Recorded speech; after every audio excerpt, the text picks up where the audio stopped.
सभी छोटे बड़े श्रोताओं को सुनीता भटनागर का प्यार भरा नमस्कार। ऑडियो स्टोरीज़ के हमारे चैनल कहानी जगत में आप सभी का स्वागत है। हिंदी कहानियों की श्रृंखला में आइए आज सुनते हैं उर्मिला शिरीष जी द्वारा रचित कहानी स्मृति लोक। उन्होंने सारे दरवाजे और खिड़कियां बंद कर ली, पर्दे खींच लिए, पर्दे का कोना उठाकर बाहर झांक कर देखा। आसपास कोई दिखाई नहीं दिया, यानी पर्दों के पार कोई झांक कर नहीं देख सकता था। इस बात का विश्वास उन्हें हो गया।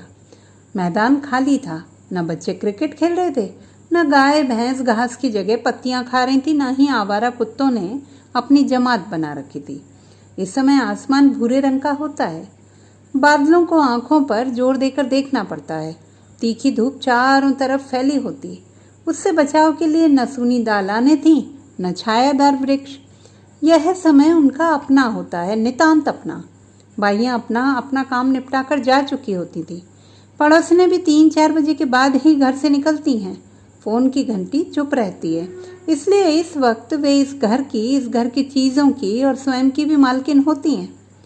अपनी इस मालकियत का भरपूर आनंद उठाती हैं वे।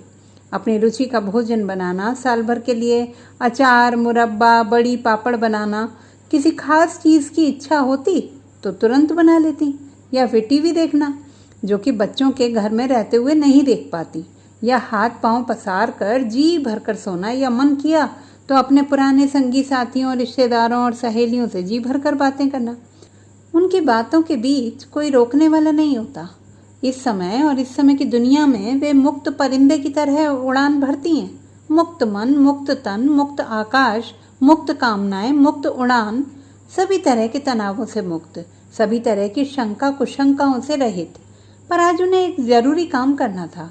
इस काम में उन्हें किसी की दखल अंदाजी नहीं चाहिए थी, सो उन्होंने दीवार से टिककर लकड़ी से धकियाते हुए पेटी को दीवार के नीचे से निकाला। पेटी जो लगभग 35 साल पुरानी हो चुकी है। पेटी की आयु बढ़ाने के लिए समय समय पर वे उसका रंग रोगन कराती रहती, कुंदा बदलवाती रहीं, 3-4 बार पेंट करवाया।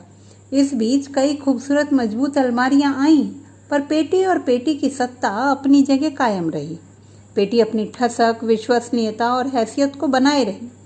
ऐसा इस पेटी में क्या है माई, जो उसे छाती से चिपकाए रखती हो? कचरा निकाल कर फेंक दो। जो सामान ठीक ठाक या काम का हो उसे अलमारी में रख लो। कितनी जगह घेरती है ये पेटी। तब माई का चेहरा उतर जाता। बच्चों की सहज हंसी भरी बात उनके भीतर कील की तरह गड़ जाती। उन्हें लगता अपमान पेटी का नहीं, उनका किया जा रहा है। आज पेटी के लिए जगह नहीं है तो क्या कल उनके लिए भी जगह नहीं रहेगी? फिर इस पेटी को कैसे बचाया जाए, कहाँ रखा जाए सबकी नज़रों से छिपाकर? इसी सोच विचार में उनका समय निकल जाता। उनकी निगाहें घर के हर कोने में ठहर जाती। छत से लेकर बाहर के बरामदे तक में वे पेटी के लिए जगह तलाशती थी। फिर एकाएक उन्हें यह जगह ठीक लगी थी, दीवान के नीचे, जहाँ से न पेटी दिखती है, न उसका रंग, न उसे कोई हाथ लगा सकता था और न ही फालतू समझकर फेंक सकता था। हाँ, निकालने और रखने के लिए एक आदमी की मदद जरूर लगती थी, सो उन्होंने इसका भी एक तरीका निकाल लिया। दीवार से पीठ को टिकाकर लकड़ी से उसे धक्का देकर बाहर खिसका लेना। अपनी इस तरकीब पर उन्हें खुशी भी हुई थी और गर्व भी। तुम लोगों को शर्म आती थी ना मेरी पुरानी पेटी को देखकर? अब मेरी पेटी न तो जगह घेरेगी, न तुम्हें दिखाई देगी, वे पेटी का बचाव करती हुई बोली थी। वे कैसे समझाएं बच्चों को कि पेटी उन्हें फालतू, बदसूरत, भद्दी और पुराने जमाने की चीज़ लगती है, वह उनके लिए कितनी और किस मायने में महत्व रखती थी। यह पेटी उनके जीवन और पति की स्मृतियों का जीता जागता संग्रह है। पति के अंतिम समय तक यह पेटी उनके पलंग के नीचे रहती थी। छोटा सा ताला लटका रहता था। इसे खोलने की इजाज़त किसी को न थी, बल्कि कई दफ़े बच्चों को गहरी उत्सुकता यही थी कि पेटी को खोल कर देखा जाए।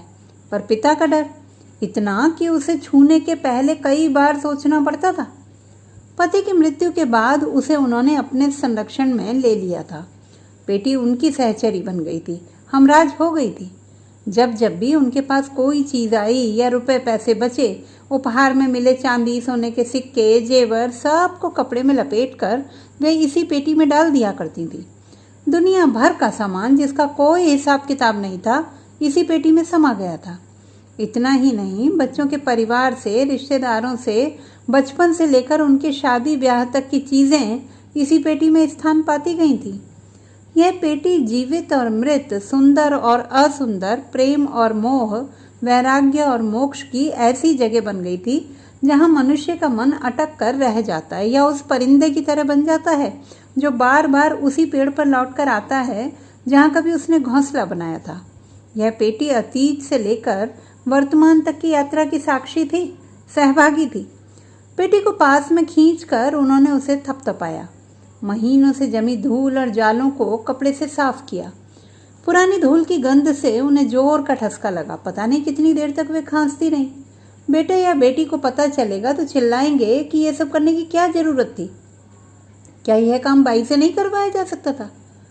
पर वे उन दोनों को कैसे समझाएं कि कुछ चीज़ें गैरों का हाथ लगने से और मैली हो जाती हैं। गीला कपड़ा करके वे पेटी को करीने से पोंछने लगी। उनका हाथ यूं चल रहा था जैसे पेटी ना हो, नाजुक बच्चे का कोमल, सुंदर और रेशमी शरीर हो। अब पेटी का रंग चमक उठा था। हल्का सा ग्लानि का भाव उनके मन को उद्विग्न कर गया कि इतने महीनों से क्यों नहीं उन्होंने पेटी की सफाई की। चाबी निकालकर ताला खोला। उन्होंने घड़ी की तरफ बेचैन निगाहों से देखा। अभी 2 घंटे शेष थे बच्चों के लौटने में। बहुत ही तल्लीनता से सामने पेटी खोलकर जमीन पर बैठ गई। पेटी के भीतर से आती गंध उन्हें भीतर तक सेहरा गई। इस गंध में डूबी चीज़ों को वे एक एक करके निकालती जा रही थी। सामान को झाड़ती, झड़ाती, खोलती, फटकारती, फैलाती, ध्यान से देखती। वे समय को अपने सामने से गुजरते हुए देख रही थी।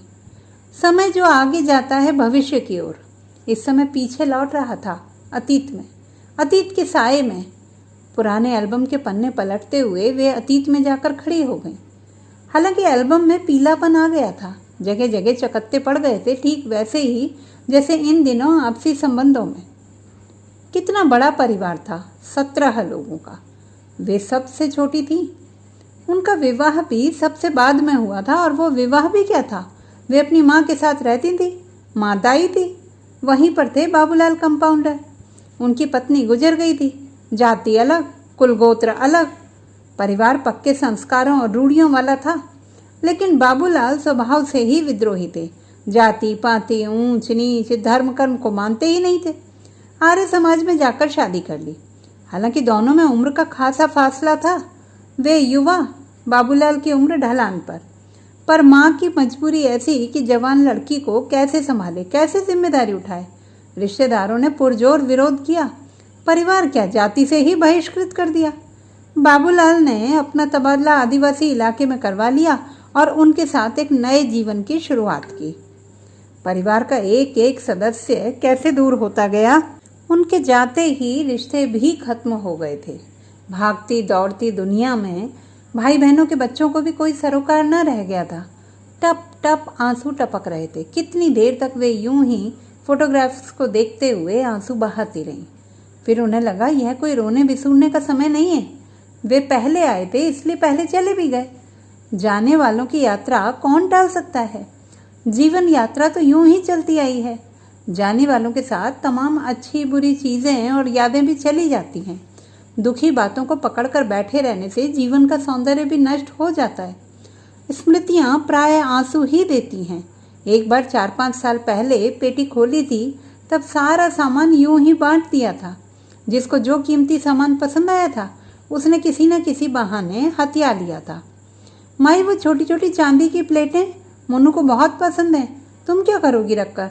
उन्होंने प्लेटें खुशी खुशी दे दी थी। छोटी बेटी को बाग प्रिंट की चादरें पसंद आ गई थी। ए माई, तेरी पेटी में पड़ी पड़ी ये चादरें दीमक खा जाएंगी। इतनी सुंदर चादरें बिछेंगी तो देखने वालों का मन भी खुश हो जाएगा। दोनों चादरें उन्होंने बेटी को थमा दी थी। जितना सामान था उसका बंटवारा बच्चों के बीच तो हो गया था। उनके हाथ में रह गई थी कुछ चांदी की चीज़ों के साथ वह पश्मीना की शॉल जिसे उन्होंने पहली बार खरीदा था। उन्होंने वह शॉल छुपा कर रख ली थी। उन्हें लगा था कुछ सुंदर चीज़ें बनाकर सहेज कर रखनी चाहिए। अभी तक सब सामान्य चल रहा था। उनके और बेटी के बीच जो कुछ था वह किसी को मालूम नहीं था। एक अज्ञात सा साया खड़ा था बीच में। वे अपने खर्चों के लिए बच्चों से पैसे मांग लेती थी, क्योंकि उनके पास अपना कोई बैंक बैलेंस नहीं था, सोना रुपया भी नहीं रहा। सब कुछ पति संभालते थे। अपनी छोटी सी दुनिया में वे मस्त रहती थी, साधारण से जीवन जीती आ रही थी। खाना पीना, सीरियल देखना, हल्के फुल्के उपन्यास पढ़ना, योग जाना, किटी पार्टी करना, गमलों में फूल लगाना, छोटे से बगीचे को संवारना, पूजा पाठ और कोई एक महाकाव्य उठाकर उसका पाठ करना। बेटी के साथ रहती थी। उनको लगता था कि तलाक के बाद बेटी और उसके बच्चों को उनकी ज़रूरत है। प्राणपन से उन्होंने अपना जीवन बेटी के लिए लगा दिया था। पर पिछले कुछ महीनों से उनका सुख चैन जाता रहा था। उन्हें हर रोज़ एक नई बात सुननी पड़ती, एक नई समस्या का सामना करना पड़ता। यकायक ही जैसे चारों ओर समस्याओं और मुसीबतों ने अपना जाल फैला दिया था। और मज़े की बात यह भी कि जो बच्चे कभी उनसे अपनी कमाई और खर्चों के बारे में बात नहीं करते थे, वही अब अपनी और अपने बच्चों की परेशानियां सुनाने बैठ जाते थे। कारण था उनके पास पैसों का आना। पुश्तैनी मकान बिके थे, वो मकान जो पति ने उनके नाम कर दिए थे। मकानों का जो भी उन्हें पैसा मिला था, उनका हिस्सा उन्होंने सबको दे दिया था। अपने हिस्से में आए पैसों की उन्होंने एक एफडी करवा ली थी और थोड़ा बहुत पैसा बैंक में जमा करवा लिया था। यही पैसा केंद्र में था, तनाव का कारण था, रोज रोज होने वाली बातें। हालांकि इस पैसे ने उनकी हैसियत बढ़ा दी थी। मेरा सारा पैसा शेयर बाजार में डूब गया है, अब मैं क्या करूं, कहाँ जाऊं, मेरे बच्चों का क्या होगा। छोटा बेटा फ़ोन पर रोता हुआ उन्हें अपनी विफल कहानी सुना रहा था। सोच रहा हूँ बाहर जाकर कुछ काम करूँ, वरना बच्चों का स्कूल जाना बंद करना पड़ेगा। क्या करोगे बाहर जाकर?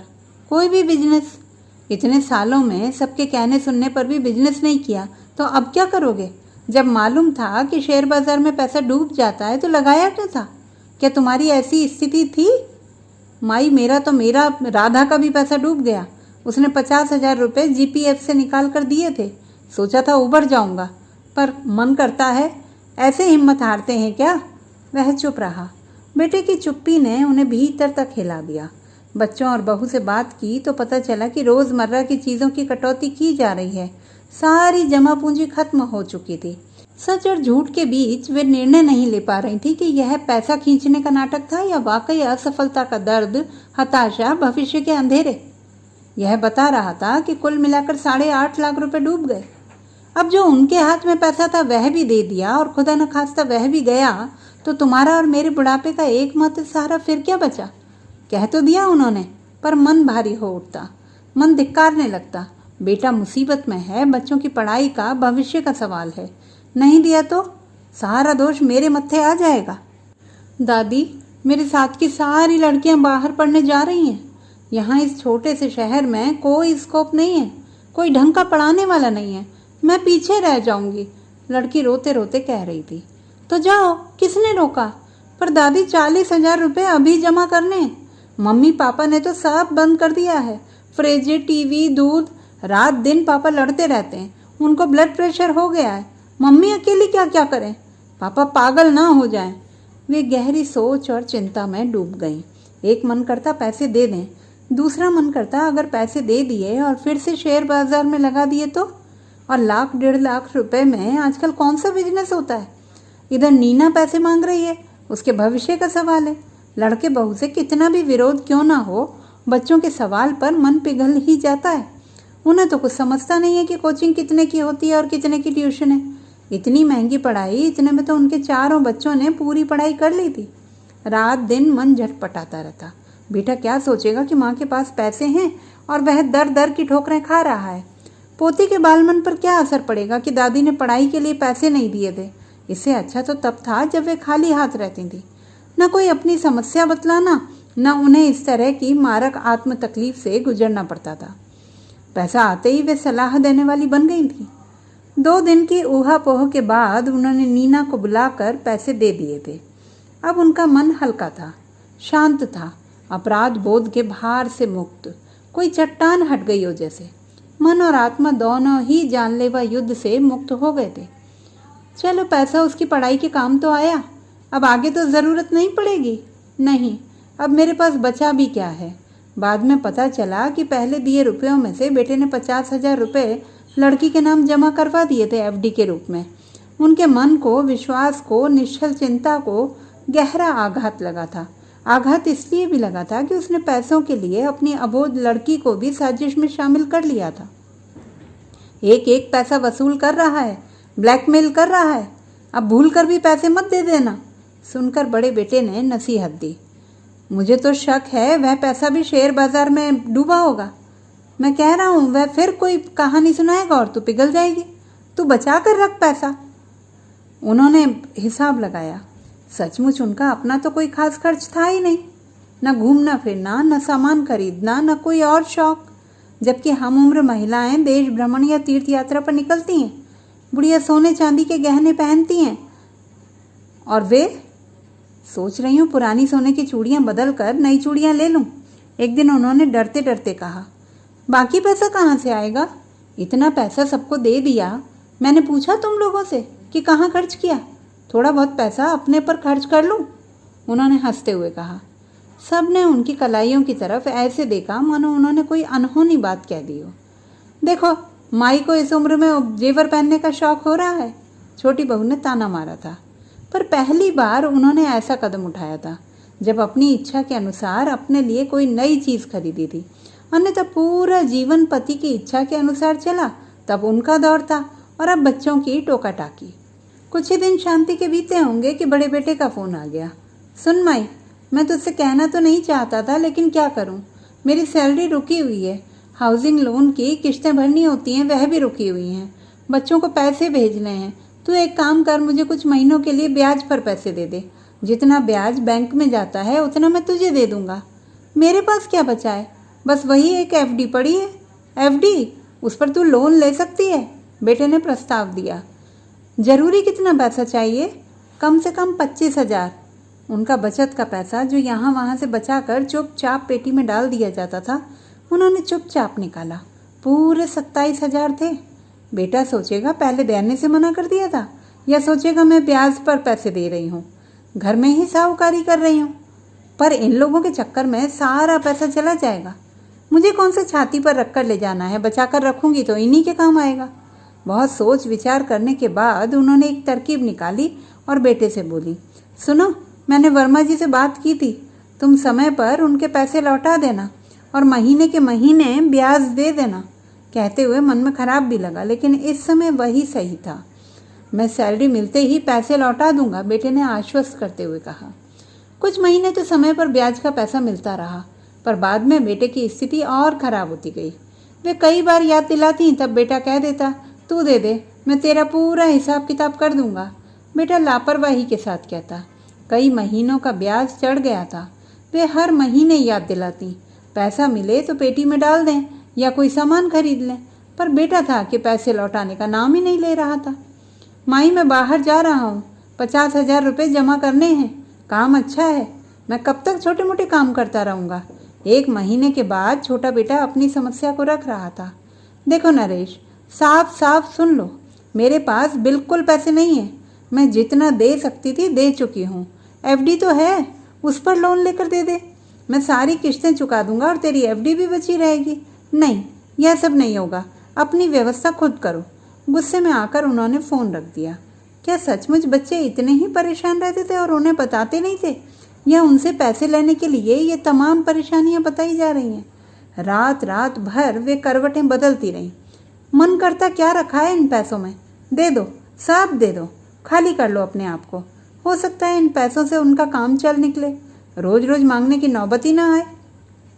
माई, तुझे किसी चीज़ की कमी है क्या? मैं सारा पैसा वापस कर दूंगा। बेटा मिन्नत कर रहा था, अपने लिए सहारा तलाश रहा था। क्यों रे, जिस उम्र में तुम सबको मेरी देखभाल करनी चाहिए, उस उम्र में मैं तुम लोगों की चिंता कर रही हूँ। दिन रात चिंता में घुलती रहती हूँ। ऐसा भी क्या करते हो तुम लोग कि हमेशा पैसों की तंगी बनी रहती है? कहने को तो कह दिया, पर मन ही मन घबरा भी रही थी। लग रहा था चारों तरफ से घिर गई हैं। कहीं निकल कर अपना मन हल्का करना चाहती थी। सो कुछ दिन बाद उन्होंने घोषणा कर दी कि वे चारों धाम की यात्रा पर जा रही हैं। अकेले, इस उम्र में? तबीयत खराब हो गई या कुछ और हो गया तो? कुछ नहीं होगा, मेरा भी मन करता है कि मैं बाहर निकलूं, घूमूं। तुम लोग तो कहीं ले जाते नहीं। तुम्हारे पिता ने कभी घर से बाहर नहीं निकलने दिया। देखो माई कितनी स्वार्थी हो गई है, अकेले घूमने जा रही हैं, हम लोगों को भी नहीं ले जा रही हैं। बच्चे उन्हें चिढ़ा रहे थे। कितना पैसा लगेगा? कितना भी लग जाए, तुम लोगों को तुम्हारा पैसा मिल गया ना, मैंने अपना हिस्सा भी दे दिया। हमको क्या करना है? वे चाहें जो करें, हमें कोई हक नहीं बनता कि उन्हें रोकें टोकें, उनसे हिसाब किताब पूछें। पूरा जीवन उसने हिसाब दिया है, कभी काम का, कभी अपने अच्छे होने का, कभी अपने समर्पण का, तो कभी अपने ममत्व का, कभी अपने त्याग का। हम हमेशा जन्म से उससे हिसाब मांगते आ रहे हैं कि कितना किया, कितना दिया, और हमने दिया कभी हिसाब या उसने मांगा हिसाब? बड़ा बेटा उनके पक्ष में बोल रहा था। उन्होंने पैसे दिए, यही क्या कम है? कुछ दिन सब शांत रहे, किसी ने किसी से कोई सवाल जवाब नहीं किया, अपने अपने कामों में व्यस्त, अपनी अपनी दुनिया में मस्त।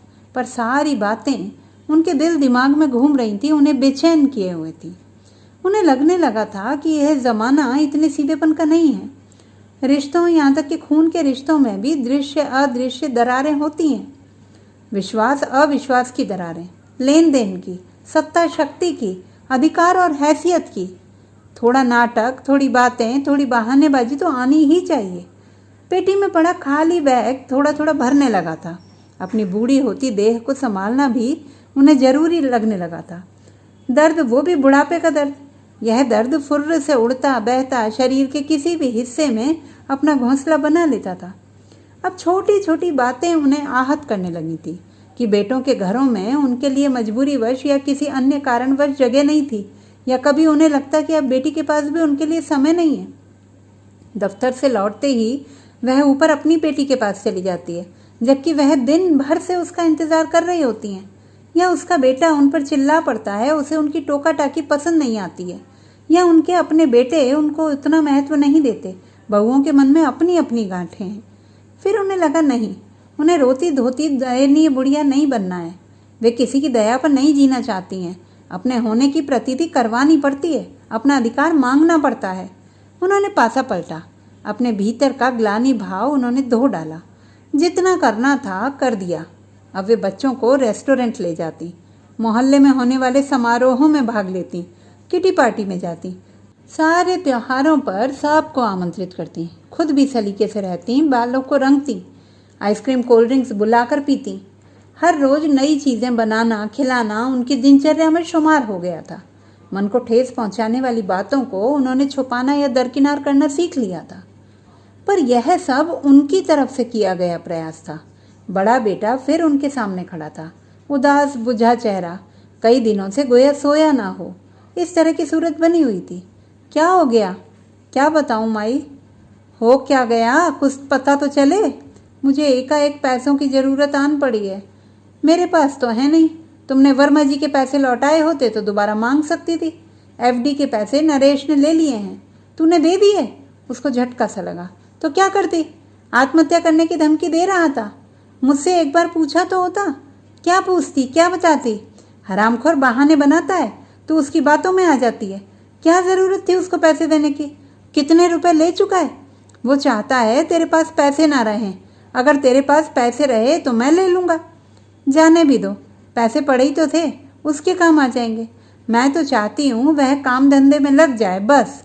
वे बात को आगे नहीं बढ़ाना चाहती थी, इसीलिए उन्होंने बात को वहीं ख़त्म कर दिया। अजीब तमाशा था, जब भी पैसों की बात आती दोनों भाई एक दूसरे को पैसे ना देने की नसीहत देने लगते, अपने अपने तर्कों के साथ। उन्हें डांटने समझाने लगते, लेकिन जब खुद की बारी आती तो उतनी ही बेदर्दी और बेशर्मी से उनसे पैसे ले जाते। सुन माई, तू ये चेक रख ले। किस लिए? मैं चेक का क्या करूँगी? ब्याज का पैसा देना था ना, और दूसरा यह चेक। तू अपनी चूड़ियाँ दे सकती है क्या? 1 हफ्ते बाद उठाकर दे दूँगा। वे उसका चेहरा देखती रह गई, अंदर जैसे आंधी उठी हो। अपनी तमाम शिकायतों, गुस्से, क्षोभ और नसीहतों को जब्त किए रहीं। समझ में नहीं आ रहा था कि क्या कहें या नहीं। उनकी इकलौती स्त्रीधन चूड़ियाँ भी जा रही थीं। उन्हें लगा एक भाई दूसरे भाई का नाटक जितनी होशियारी से फ्लॉप करता है, पता नहीं एफडी के पैसे वापस होंगे भी या नहीं, चूड़ियाँ उठेंगी भी या नहीं, सामने पड़े 2 चेक भुनेंगे भी या वापस खाली रह जाएंगे। और जो सामने था वह सब लिया दिया जा चुका था। बस जो था वह इस पेटी में था। उन्होंने एक एक सामान करीने से जमाया। जब सारा सामान जम गया तो ताला लगा दिया। एक टक वे पेटी को देखती रहीं। यह पेटी उनके लिए संपूर्ण ब्रह्मांड थी। पेटी को देखकर, उसे छूकर उन्हें खुशी महसूस हो रही थी। उन्हें लगा क्योंकि पति की पेटी ही उनकी सच्ची हमदर्द थी, हमराज थी, उनकी जीजीविषा थी। जब भी उन्हें विरक्ति होने लगती, असुरक्षा का भाव घेरने लगता, वे उसके सामने बैठ जाती और ऐसे संवाद करती जैसे किसी अपने खास बेहद प्रिय से बातें कर रही हों। यह पेटी ही तो है जो तमाम रहस्यों को अपने भीतर समेटे हुए उनके जीवन की शेष यात्रा का संबल बनी हुई थी। तो दोस्तों, ये थी हमारी आज की कहानी। आपको कैसी लगी कमेंट बॉक्स में लिखना ना भूलें। चैनल को लाइक करें, सब्सक्राइब करें और मित्रों के साथ शेयर करें।